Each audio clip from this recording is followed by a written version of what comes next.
اگر قارون کو بتا دیا جائے کہ آپ کی جیب میں رکھا ATM کارڈ اس کے خزانوں کی ان چابیوں سے زیادہ بہتر ہے جنہیں اس وقت کے طاقتور ترین انسان بھی اٹھانے سے عاجز تھے، تو قارون پر کیا بیتے گی؟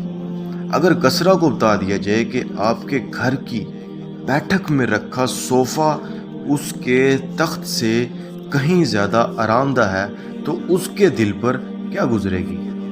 اور اگر قیصر روم کو بتا دیا جائے کہ اس کے غلام شتر مرغ کے پروں سے بنے جن پنکھوں سے اسے ہوا پہنچایا کرتے تھے آپ کے گھر کے پنکھے اور AC کے 1000ویں حصے کے برابر بھی نہیں تھی، تو اسے کیسا لگے گا؟ آپ اپنی خوبصورت کار لے کر ہلاکو خان کے سامنے فراٹے بھرتے ہوئے گزر جائیں، کیا اب بھی اس کی اپنے گھوڑوں پر غرور اور گھمنڈ ہوگا؟ ہرکل بادشاہ خاص مٹی سے بنی سراہی سے ٹھنڈا پانی لے کر پیتا تھا، تو دنیا اس کی اس آسائش پر حسد کیا کرتی تھی۔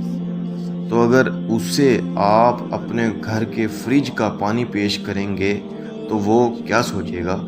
خلیفہ منصور کے غلام اس کے لیے ٹھنڈے اور گرم پانی کو ملا کر غسل کا اہتمام کرتے تھے اور وہ اپنے آپ میں بھولا نہیں سمایا کرتا تھا۔ کیسا لگے گا اسے اگر وہ آپ کے گھر کا ہیٹر اور گیزر دیکھ لے تو؟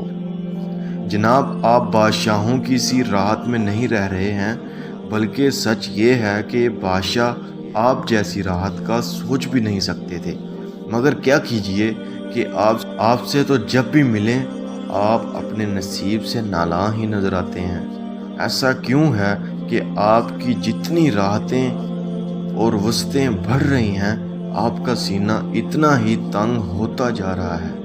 الحمدللہ پڑھیے، شکر ادا کیجیے خالق کی ان نعمتوں کا جن کا شمار بھی نہیں کیا جا سکتا۔